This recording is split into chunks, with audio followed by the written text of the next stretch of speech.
আমি কার জন্য গোসল করব, আমি কার জন্য গোসল করে ফরজ গোসল করে আমি যাব? যেই নবীর জন্য আমি গোসল করি, যেই নবীর জন্য আমি বিয়ে করে বাসর রাতে আসার জন্য রুখসত বাইলাম, ওই নবী যে নাই, নবী না থাকলে আমার কি উপায় হবে? সঙ্গে সঙ্গে গোসলের কথাটা পর্যন্ত ভুলে গেলেন। নবীর কি পরিমাণ আশিক ও হানজালা গোসলের কথা পর্যন্ত ভুলে যায় বিবির দরবারে গেল। বিবির দরবারে যায় বলে, বিবি রে, তরবারিটা আমার হাতে দিয়া দাও, তরবারি নিয়ে যুদ্ধের ময়দানে যাওয়া লাগবে। বিবি ডেকে বলে, ও স্বামী আমার হানজালা, আপনার গোসল ফরজ, আপনি ফরজ গোসল না করে কেন যুদ্ধের ময়দানে যাবেন? নবী আপনার রুখসত দিয়ে দিল, কেন যুদ্ধের ময়দানে যাওয়া লাগবে? ও স্বামী আমার, যুদ্ধের ময়দানে যাওয়া লাগবে না, আগে গোসল করেন, এর উপরে যুদ্ধের ময়দানে যাওয়া যাবে। সঙ্গে সঙ্গে জানায়া দিল, স্ত্রী রে, আমার নবীর প্রতি কি বিন্দু মাত্র পরিমাণ তোমার মায়া নাই? যেই নবীর জন্য আমি হানজালা বড় পাগল, আমি যদি দুনিয়া থেকে বিদায় হয়ে যাই আমার নবীর জন্য, তাহলেই তো নবী সুপারিশ করে আমারে জান্নাতে দিয়ে দিবি। হাসরের ময়দানে আল্লাহ পাক যদি আমায় ডেকে বলে, ও হানজালা, তুমি আজকে আমার দরবারে হাজির হয়ে গেলা রে, কিন্তু আমার নবী দুনিয়া থেকে বিদায় নিয়ে নিল, তুমি বাসর রাত উদযাপন করে ফরজ গোসলের জন্য তুমি মত্ত হয়ে গেলা, আজকে হিসাব দেওয়ার পরে জান্নাতে যাও, আমার নবী আমারে সুপারিশ না করে তাহলে আমার জান্নাতে যাওয়া পসিবল হবে না। বিবিরে, দেরি করে লাভ নাই, তরবারিটা আমার হাতের মধ্যে দিয়ে দাও। এরপরেও বিবি যখন বলে, না না, আগে ফরজ গোসলটা সাইরা এরপরে তরবারি দিয়ে দিব। এরপরে হানজালা ডেকে বলে, ও বিবি আমার, না না, তোমার দিলে কি আমার নবীর প্রতি বিন্দু মাত্র পরিমাণ কোনো মায়া নেই, আমার নবীর প্রতি বিন্দু মাত্র পরিমাণ কোনো ভালোবাসা নেই, তরবারি দাও, উহুদের ময়দানে আমার যাওয়া লাগবে। সঙ্গে সঙ্গে বিবি বারবার বারণ করার পরে, নিষেধ করার পরে হানজালা মানে না। হানজালা তরবারি লইয়া কি দৌড়ে যায় আমার নবীকে, যারা দুনিয়া থেকে বিদায় করে দিল, এরা একটাও দুনিয়ার মধ্যে থাকতে পারে না। যেই নবীকে না বানাইলে আল্লাহ পাক আসমান বানাইতো না, যেই নবীকে না বানাইলে আল্লাহ পাক জমিন বানাইতো না, যেই নবীকে না বানাইলে আমারে তোমারে বানাইতো না, যেই নবীরে না বানাইলে দুনিয়ার কিছু আল্লাহ বানাইতো না। ওই নবী যদি দুনিয়া থেকে বিদায় নিয়ে চলে যায়, আমি হানজালা গোসল করে লাভ কি হবে?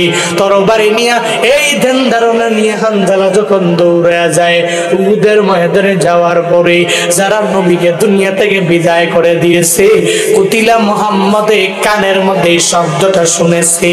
এই বাক্যটা আসার পরে সঙ্গে সঙ্গে বার হানজালা যাইয়া কাফের বেঈমানদের সাথে এত পরিমাণ জোশ লয়া তরবারি চালাইতে লাগলেন, অনেকগুলা কাফের দুনিয়া থেকে বিদায় করে জাহান্নামে পাঠাইয়া একটা পর্যায়ে হানজালাও দুনিয়া থেকে বিদায় নিয়ে চলে গেলেন। ইন্না লিল্লাহি ওয়া ইন্না ইলাইহি রাজিউন। ওয়ালা তাকুলু লিমান ইউকতালু ফি সাবিলিল্লাহি আমওয়াত বাল আহইয়া ওয়ালা কিল্লা তাশউরুন।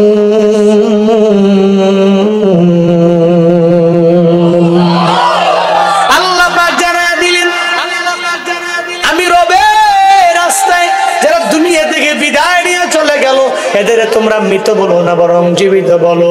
দুনিয়া থেকে হানজালা বিদায় নিল, কুফফারদের তরবারির আঘাতে যখন দুনিয়া থেকে বিদায় নিল, সঙ্গে সঙ্গে উহুদের ময়দানে যুদ্ধ যখন শেষ হয়ে গেল, রাহমাতুল লিল আলামিন বলে, ও সাহাবায়ে কেরাম, তোমাদেরকে নিযুক্ত করলাম, যাও পুরো উহুদের ময়দানে আমি নবীর প্রেমিকের অভাব নাই, যারা দুনিয়া থেকে বিদায় নিয়ে চলে গেল, যাও যাও আর এই প্রেমিকদের এদেরকে দইরা দইরা আমার সামনে হাজির করে দাও, আমি এদের চেহারা দেখবো, তবে এদের গোসল দিব না, বিনা গোসলে এদেরকে দাফন দেওয়ার জন্য অনুমতি দিয়ে দিব। উহুদের ময়দানে সবাই চলে গেল, যুদ্ধের ময়দানে সব লাশগুলোকে পরিপূর্ণভাবে একত্র করে নিল, একত্র করে করে নবীর সামনে হাজির করে দিল। এবার নবী কয় এদের একজনের দাফনের আগে গোসল দেওয়া যাবে না, বিনা গোসলে এই শুহাদাদেরকে তোমরা ওই কবরের মধ্যে শুয়ায়া দাও, সুন্দর করে এদেরকে দাফন করে দাও। যারা শুহাদা এদেরকে গোসল দেওয়া হয় না রে, যারা শুহাদা তারা দুনিয়ার পানি দ্বারা গোসল হবে কি জন্য? হাসরের ময়দানে আমার আল্লাহর দরবারে এরা এমন ভাবে দাঁড়ায়া যাবে, কারো একটা হাত থাকবে না, কারো একটা পা থাকবে না, কারো বডির একটা অংশ থাকবে না, রক্ত মাখা বডি নিয়া আমার মাওলার দরবারে দাঁড়াবে। আমার আল্লাহকে ওদিন জানায় দিবে, আল্লাহ বলবে আমার বান্দারা তোরা কারা রে, তোরা কেন আমার দরবারে আসলা, তোরা এমন কেন, কি হালাত তোদের হয়ে গেল? ওরা সেদিন বলবে আল্লাহ গো আমরা দুনিয়ার মধ্যে এমন একটা পরিস্থিতি হয়ে গেল, আমরা তোমার ধর্মটাকে সমুন্নত করার জন্য আমরা আমাদের জীবনটাকে তুচ্ছ মনে করলাম, আমাদের হাত কুফারের তরবারির আঘাতে পড়ে গেল, আমাদের পা পড়ে গেল, আজকে আমরা তোমার দরবারে হাজির। আল্লাহ পাক ওই দিন বলবে ও শুহাদারা তোদেরকে জাহান্নামে দিব না, বিন্দু মাত্র পরিমাণ হিসাব নেওয়া হবে না। আমার শুহাদা যে বান্দারা এদের হিসাব নিব দূরের কথা, তোমাদের জন্য জান্নাতের 8টা দরওয়াজা আমি আল্লাহ ওপেন করে দিলাম। এই শুহাদারা তোরা সব যেই দরওয়াজা দিয়া মন চায় ওই দরওয়াজা দিয়া জান্নাতে ঢুকে যাও। মদিনাওয়ালা নবী বলেন এদেরকে গোসল দেওয়া যাবে না, বিনা গোসলে এদেরকে দাফন দিয়ে দাও। যখন এই আদেশ দেওয়া হলো এবার সাহাবায়ে কেরামরা এদেরকে একত্রিত করে ফেললেন। একটু পরে আউলাকে সে পাগল বেশি এক মহিলা নবীর দরবারে হাজির হলো। আয়েশা বলে নবী গো, নবী বলে তোমার নাম কি, তোমার পরিচয় কি? সঙ্গে সঙ্গে বলে নবী আমার, আমি হলাম হানজালার স্ত্রী, আমি আপনার সামনে হাজির হয়ে গেলাম। নবী আমার স্বামী আপনার বড় এত পাগল হয়ে গেল গো নবী, আপনি যখন দুনিয়ায় নাই এটা শুনে শুনে সে নিজের জীবনটাকে বিলীন করে দেওয়ার জন্য তুচ্ছ মনে করলো। আমার দরবারে গিয়া তরবারি নিয়ে আপনার দরবারে হাজির হলো, যুদ্ধ করে দুনিয়া থেকে বিদায় নিয়েছে। তবে নবী গো সে গোসল করতে পারে নাই, ফরজ গোসলের সুযোগটাও পায় নাই। নবী হে ফরজ গোসলের সুযোগটা পাইল না, তাকে একটু গোসল দিয়ে দিবেন, এরপরে দাফনের কাজটাকে পরিপূর্ণ সম্পাদন করবেন। রহমাতুল্লিল আলামিন চোখের পানি পড়ে গেল। নবী আমার ডেকে বলে ও সাহাবায়ে কেরাম যাও যাও, আমার হানজালার লাশ কোথায় আছে বের করে দাও, আমার হানজালাকে বের করো আর তারে গোসল দিয়ে দাও, গোসল দিয়া এরপরে দাফন করে দাও। হানজালার লাশ খোঁজার জন্য সাহাবায়ে কেরাম উহুদের ময়দান তন্ন তন্ন করে খুঁজে, কোথায় লাশ পাবে? কোথাও তো খুঁজে পাওয়া যায় না রে বাবা, কোথাও তো পাবে না। হানজালার লাশ সব জায়গায় খুঁজলো, একটা সাহাবীও পায় না পায় না পায় না। নবীর দরবারে আসলো। আয়েশা বলে নবী গো হানজালার লাশ আমরা পুরো উহুদের ময়দানে খুঁজলাম কিন্তু কোথাও পাই নাই গো নবী আমার। নবী গো হানজালার লাশটা কোথায় গেল আমাদের জানা নাই। নবীও চিন্তার মধ্যে পড়ে গেলেন, একটা পেরেশানির মধ্যে পড়ে গেলেন। আমার হানজালার লাশ কোথায় চলে গেল, নাকি কাফেরেরা নিয়ে নিয়ে চলে গেল? এর নবী যখন চিন্তায় পড়ে গেল, আল্লাহ পাক জানায়া দেয় ও জিবরাইল যাও যাও, আমার নবীকে গিয়ে বলো, আমার নবীর কাছে গিয়ে এই সংবাদটা তুমি পৌঁছায়া দাও। আমার নবী হানজালার লাশটারে খুঁজে নবীর গিয়া বলো হানজালা এত পরিমাণে রবের দরবারে দামি হয়ে গেল, এই হানজালা দুনিয়ার মধ্যে আমার নবীর প্রেমে পরিপূর্ণ পাগল পারা হইয়া নিজের তাজা রক্তগুলো জমিনের মধ্যে বিলীন করে দিয়ে দিল, নিজের জীবনটার জীবন মনে করে নাই রে। ও জিবরাইল, আমার নবীর কাছে গিয়া জানায়া দাও, ওই হানজালার লাশ আমি রহমতের ফেরেশতার মাধ্যমে আসমানের মধ্যে আমি আল্লাহ নিয়ে আসলাম। হানজালার গোসল দুনিয়ার কোন পানি দ্বারা হবে এটা আমি আল্লাহ মেনে নিতে পারি না। ওই হানজালার গোসল রহমতের ফেরেশতাদের মাধ্যমে আসমানে হাউজে কাউসারের পানি দিয়া আমার মাওলা দিয়া দিছে। সুবহানাল্লাহ। আল্লাহ পাক জানায়া দিলেন, আয় আমার বান্দারা তুই চলার পথে আমি রবেরে ফলো করবি। ও নবী উম্মতের বলেন, আপনার উম্মতেরা চলার পথে আমি আল্লাহরে ফলোয়ার বানায়া নিবি। আমি রবের এত পরিমাণ ফলো করবি, চলার পথে আমি আল্লাহ যেমনে যেমনে বললাম, যেমনে যেমনে চলার জন্য বললাম ওইভাবে চলবে। এটা আল্লাহ পাক নবীর মাধ্যমে উম্মতদেরকে জানায়া দিলেন। এখন যদি মনের মধ্যে অটোমেটিক্যালি যদি প্রশ্ন জেগে যায়, আল্লাহকে দেখা যায় না, ছোঁয়া যায় না, ধরা যায় না, তো ওই রবকে কেমনে ফলো করব, কেমনে অনুসরণ করব? বলে আল্লাহকে যেহেতু দেখা যায় না, ওই রবের কথা মালা কিতাব এই দুনিয়ার মধ্যে বাবা অভাব নাই। এই যে কিতাবের মধ্যে আল্লাহ পাক 30 পারাটা সাজাইয়া কোরআন দিয়ে দিলেন। এই কোরআনের বাণীগুলো আল্লাহ পাক দুনিয়ার কোন বান্দার বাণী দেন নাই। এই বাণীগুলো একজনের চিল্লা বলো তার না। আল্লাহ পাকের কোরআন কার কিতাব? আরো জোরে বলেন। আমার রবের কিতাব। এই কোরআনটাকে যেই বান্দা ফলো করবে আমার আল্লাহকে ফলো করা হয়ে যাবে। যেই বান্দা কোরআনটাকে অনুসরণ করবে অটোমেটিক আমার আল্লাহকেই অনুসরণ করা হয়ে যাবে।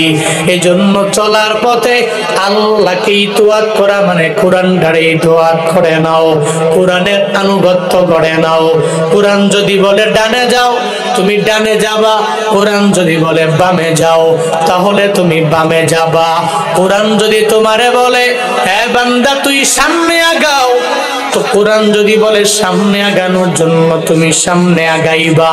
কোরআন যদি বলে তুমি পেছনে যাও, তো কোরআনের কথা মেনে তুমি পেছনে যাইবা। তোমার ব্যক্তিগত জীবন থেকে মৃত্যু পর্যন্ত, রাষ্ট্রীয় জীবন পর্যন্ত যদি কোনো সমাধান লাগে আমার মাওলার কোরআনে আছে না না? আমার মাওলার কোরআন তুমি পড়ো, চলার পথে কোরআনকে তুমি মানিও। যদি কোরআনকে তুমি মেনে মেনে আগাইয়া যেতে পারো রে গোলাম, আল্লাহর কোরআনটাকে ফলো করে করে করে করে যদি এটারে ফলো আর তুমি হয়ে যাও, এরে যদি ফলো বানাও, তুমি কোরআনটা যেমনে বলে ওইভাবে যদি চলতে পারো, আমার আল্লাহকে দেখো না, আল্লাহকে ছোঁয়া যায় না, আমার মাওলাকে ধরাও যায় না।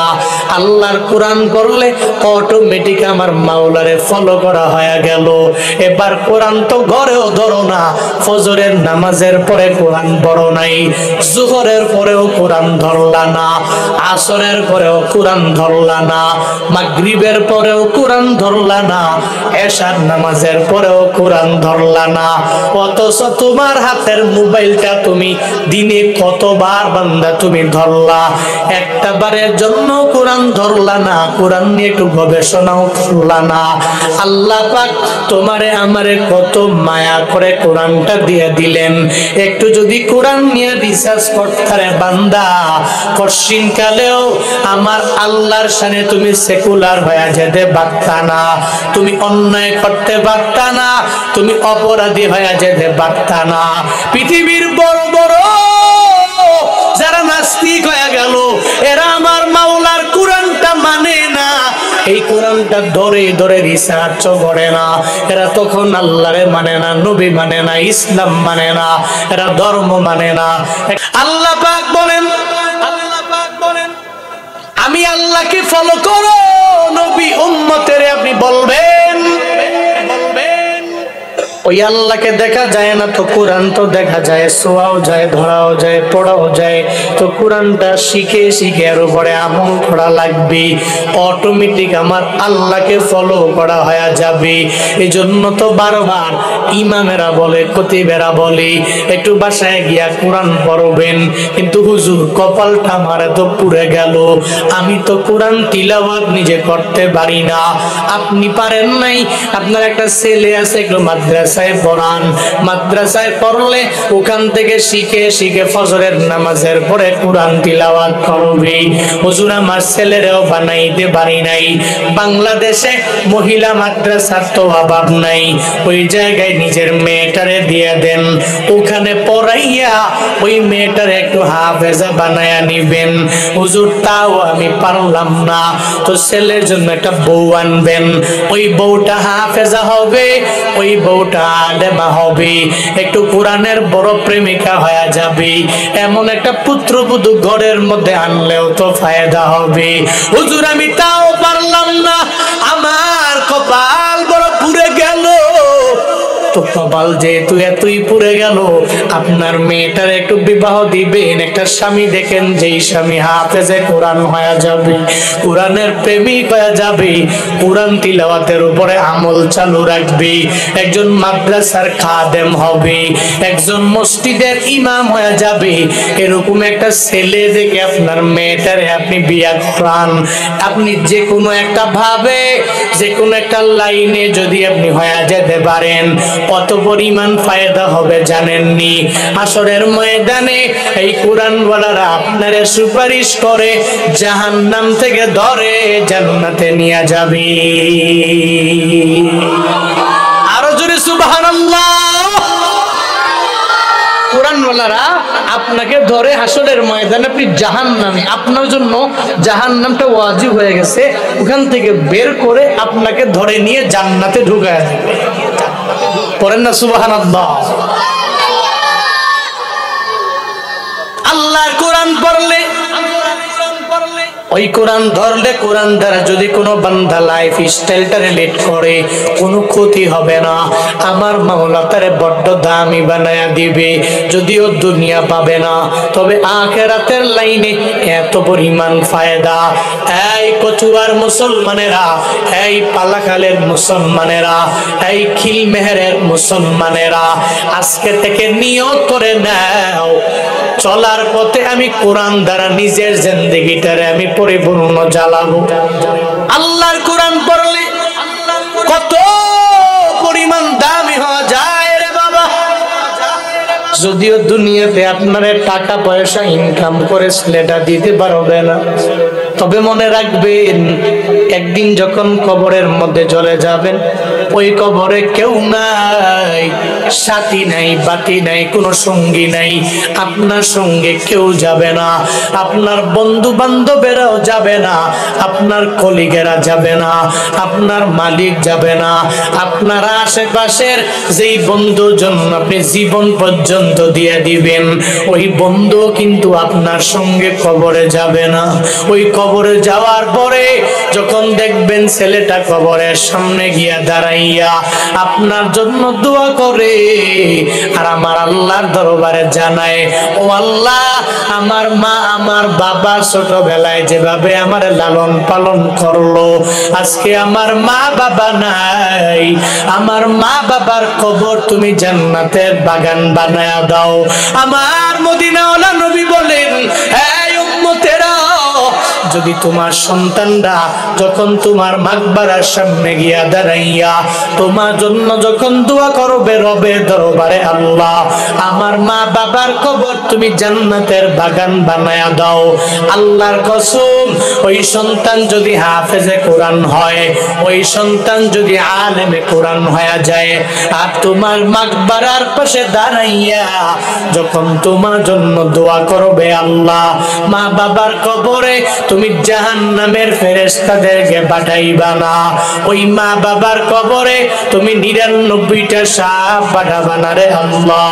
নবী আমার জানায়া দিল ওই সন্তানের দোয়ার বদৌলতে মায়ের কবর যদি জাহান্নামের গর্ত হয়ে যায়, আল্লাহ পাক ওই মা বাবার কবর জান্নাতের বাগান বানায়া দিবে। ওই রবেরই তো আর কেমনে করব? আল্লাহকে দেখা যায় না, ছোঁয়া যায় না, ধরাও যায় না। তো চলার পথে আল্লাহকে তো দেখি নাই, দেখা যায় না, যেহেতু কোরআনটা আমার সামনে দিব্য আছে, দিব্যমান আমার সামনে হাজির। কোরআন দ্বারা জিন্দেগিটারে গঠন করে নাও। 1 নম্বরেই তওবাত আল্লাহর। এবার কোরআনের পরে আমার মদিনাওয়ালা নবীর সুন্নতের উপরে আমল করে নাও। আল্লাহ পাক বলেন, নবী আপনার উম্মতের জানায়া দিবেন আল্লাহ ওয়া রাসূলুহু। 2 নম্বরে রাসূলের ইতাআত করবে, 2 নম্বরে রাসূলের আনুগত্য করবে, 2 নম্বরে রাসূলের ইত্তেবা করবে, 2 নম্বরে রাসূলের ফলোয়ার হয়ে যাবে। রাসূলকে এমন অনুসরণ করবে, মৌখিকভাবে করবে না, বরং কার্যে পরিণত করার মাধ্যমে করবে। আমি মুখে মুখে বললাম, পুরো 1 বছর পরে 12 রবিউল আউয়াল আসলে নবীর প্রতি এত পরিমাণ প্রেম জেগে গেল, কিন্তু হঠাৎ করে একদিনের জন্য প্রেমিক হয়ে গেলাম। পুরা বছরে আমি নবীর সুন্নতের উপরে আমল করলাম না। পুরা বছরে আমি নবীর একটা সুন্নতের উপরে আমল করে করে নিজের অগ্রগামী বানাইতে পারলাম না। নবীর আশিক হয়ে গেলাম, তবে কার্যে পরিণত করার মতো আশিক হতে পারলাম না। এই যুবকেরা, আজকে যে মাহফিল দিয়ে দিলেন, আমার নবীর সুন্নতের উপরে আমল করা লাগবে। জুনায়েদ আল হাবিবের বয়ান বড় মজা লাগে। হুজুরের দাওয়াত দাও, হুজুর বয়ান করবে, বয়ান শুনে বাড়ি গেলে হবে না, একটা আমল নিয়ে বাড়ি যাও। চলার পথে এক আল্লাহর ইতাআত করবা, 2 নাম্বার আমার মদিনাওয়ালা নবীর সুন্নতের উপরে আমল করবা। আমার নবী পুরো জীবন লাগাইয়া নবী দাড়ির মধ্যে একটা খুর লাগাইছে, এমন কোন প্রমাণ আসেনি? আছে? তুমি কেমনে লাগাও? তুমি তো নবীর সুন্নতের উপরে আমল বাদ দিয়া মৌখিক ভাবে বললা, কিন্তু দাড়িগুলা কাটলে তোমার বউ বলে তোমারে বড্ড সুন্দর লাগে। বউয়ের কথা মাইনা দাড়িগুলারে কাইটা চাপা চাট কইরা ফেললা, একেবারে মনে হয় বানিশ দেওয়া যাবে, রং করা যাবে এমন। বাবারে দাড়িতে আঘাত দিলা, তো আমার নবীর কলিজার মধ্যেও তো আঘাত দিয়া দিলা। তুমি দাড়ির মধ্যে আঘাত দিতে পারো না। নবীর সুন্নতের আশিক যদি হতে চাও, নবীর সুন্নতের ইত্তেবা করনেওয়ালা একজন তাবে যদি হতে চাও, তাহলে কশিন কালেও তুমি মিথ্যা বলতে পারো না, ওয়াদা করে ওয়াদা খেলাফ করতে পারো না, তুমি আমানতের খেয়ানত করতে পারো না। নবীর সুন্নতের উপরে যারা আমল করবে, ওই নবীর সুন্নতে ইসলামে ভ্যালেন্টাইন্স ডে নাই, আছে নাকি? আছে। খ্রিস্টানদের বানানো, খ্রিস্টানদের বানানো ভ্যালেন্টাইন্স ডে যদি কেউ উদযাপন করে আর মনে করে নবীর সুন্নতের আশিক হয়ে গেলাম, নবীর সুন্নতের উপরে আমল করি, না রে বাবা, খ্রিস্টানরা বানায় দিল চকলেট ডে, কত ডে, কিস ডে, এই ডে সেই ডে। এই ডে গুলো তুমি পালন করো, একটাও তুমি বাদ দিলা না। আবার তোমার নামের শুরুতে মুহাম্মদ, তোমার নামটাও আব্দুল্লাহ, তোমার নামটাও আব্দুর রহমান। মদিনাওয়ালা নবী জানাইলেন, মান তাশাব্বাহা বিকাউমিন ফাহুয়া মিনহুম। তুমি খ্রিস্টানদের কওমের সাথে সাদৃশ নিজেরে লাগায়া দিলা, খ্রিস্টানদের সাথে তুমি পরিপূর্ণভাবে এদের যে ডে গুলো আছে তুমিও পালন করার জন্য পাগল ভরা হয়ে গেলা। তোমার কাছ থেকে 31 নাইটটাও রেহাই পেল না, তোমার কাছ থেকে 14 ফেব্রুয়ারিটাও রেহাই পেল না। বলো রে বাবা, হাসরের ময়দানে যদি আমার মাওলার সামনে দাঁড়াইয়া যাও, আল্লাহ যদি ওদিন বলে, এই হানজালা তুমি এক পাশে দাঁড়াও, আর এক পাশে যদি তোমারই দাঁড় করাইয়া দেয়, আর আল্লাহ যদি বলে আমার হানজালা যারে আমি এত পরিমাণে দামি বানাইলাম যে বাসর রাতটাকে প্রায়োরিটি দেয় না, নিজের গোসল না করে নবীর জন্য জীবন দিতে পাগল হয়ে গেল, এই হানজালা এত পরিমাণ কষ্ট ইসলামের জন্য নিজে করে নিল। কিন্তু তুমি কি করলা? তুমি তো আমার একজন বান্দা দুনিয়ায় ছিলা, আমি হানজালারে আসমান জমিন দিলাম, তোমারও আসমান দিলাম জমিন দিলাম, এমন কোন নিয়ামত নাই আমি হানজালারে দেই নাই, আবার এমন কোন নিয়ামত নাই বান্দারে তোরে আমি দেই নাই। কিন্তু দুইজনের আমল এক নাই। হাসরের ময়দানে আল্লাহ যদি বলে তোর বিচারে কি বলে? যদি আল্লাহ বলে আমার মাওলার দরবারে হিসাব দিয়া জান্নাতে যাওয়া যাবে না, ঠিক কিনা? যাবে? জান্নাতে যাওয়া যাবে না। হানজালারা এরা নিজের জীবনটা পর্যন্ত বিলীন করে দিয়ে দিল, এরা নিজের জানটাকে জান মনে করে নাই। নবীজি রুখসত দেওয়ার পরেও এরপরেও হানজালা নিজের জীবনটা দিয়ে দিল। উহুদের ময়দানে যুদ্ধ, নবী বলেন হানজালা নতুন বিয়ে করছো তো, যাও আজকে রুখসত দিয়ে দিলাম, তুমি উহুদের ময়দানে যাওয়া লাগবে। নবী হানজালাকে রুখসত দিয়ে দিলেন। হানজালা কয় ঠিক আছে, নবী যেহেতু অনুমতি দিয়েছে আমি বাসর রাত উদযাপন করার জন্য যাই, অনুমতি তো নবী দিয়েছে, কোনো অসুবিধা নেই। বাসর রাত উদযাপন করার জন্য হানজালা রওনা। বাসর রাতের কাজের পরে যখন ফরজ গোসলের জন্য দৌড় দিয়ে দিল, গোসল করবে, কে যেন বলে কুতিলা মুহাম্মদ, আমার নবী নাই। ওই নবী দুনিয়া থেকে বিদায় নিয়ে চলে গেল, কাফেরেরা বিদায় করে দিয়েছে। হানজালার মনটা কত বড় পাগল! হানজালা মনে মনে মনে মনে চিন্তা ভাবনা করে আমি কার জন্য গোসল করব, আমি কার জন্য গোসল করে ফরজ গোসল করে আমি যাব? যেই নবীর জন্য আমি গোসল করি, যেই নবীর জন্য আমি বিয়ে করে বাসর রাতে আসার জন্য রুখসত পাইলাম, ওই নবী যে নাই, নবী না থাকলে আমার কি উপায় হবে? সঙ্গে সঙ্গে গোসলের কথাটা পর্যন্ত ভুলে গেলেন, নবীর কি পরিমাণ আসে। হানজালা নিজের জীবন দিয়ে দিল, আল্লাহ তার এত পরিমাণ দামি বানাইলো, দুনিয়াবি পানি দ্বারা হানজালার গোসল হবে, প্রয়োজন নাই, দরকার নাই। নবী হে, আপনি হানজালার লাশ আপনি পুরা উহুদের ময়দান খুঁজলেও পাবেন না তো, কারণ আমি তার লাশ তো আসমানে নিয়ে আসছি। নবী তাকায়া দেখে হানজালার লাশ যে গোসল হয়েছে কাউসারের পানি দিয়ে, জান্নাতের পানি দিয়ে। নবী তাকায়া দেখে হানজালার দাড়িগুলো এখনো ভিজে ভিজে পানিগুলো টপ টপ করে জমিনে পড়ছে। আর একটু আওয়াজ করে পড়বেন না মারহাবা, আর একটু আওয়াজ করে পড়বেন না সুবহানাল্লাহ, আর একটু আওয়াজ করে পড়েন না আলহামদুলিল্লাহ, আর একটু আওয়াজ করে চিল্লায় পড়েন না আল্লাহু আকবার। নবীর সুন্নতের উপর আমল করে নেওয়ালা হানজালা নিজের জীবন দিতে পাগল পাড়া হয়ে গেল। হাসরের ময়দানে যদি আল্লাহ পাক হানজালার এক পাশে দাঁড় করায়, হাসরের ময়দানে যদি আল্লাহ আমারে আপনারে এক পাশে দাঁড় করায়, আল্লাহ যদি কয় আমার হানজালা জীবনটা দিয়ে দিল নবীর জন্য, তুই কি করছিস, কি করছিস দুনিয়ায়? যদি আল্লাহ প্রশ্ন করে, এই প্রশ্নের কোন জবাব দিয়ে জান্নাতে যাওয়া যাবে? বলেন যাবে? যাবে যাবে না। প্রিয় ভাই, আসুন না আজকে থেকে নিয়ত করি আমরা এক আল্লাহর ইতাআত করি, আনুগত্য করি। আল্লাহকে দেখা যায় না, ছোঁয়া যায় না, আল্লাহর কোরআন দ্বারা জিন্দেগিটাকে গঠন করার চেষ্টা করি। দ্বিতীয়ত কোরআনের পরে হাদিসের উপরে আমল করার চেষ্টা করি। হুজুর আমি পারি না, আমি জানি না, এটা বললে হবে না। কবরে গেলে যদি আপনি কন মান রব্বুক, যদি কয় তোমার রবকে, যদি কন যে লা আদরি,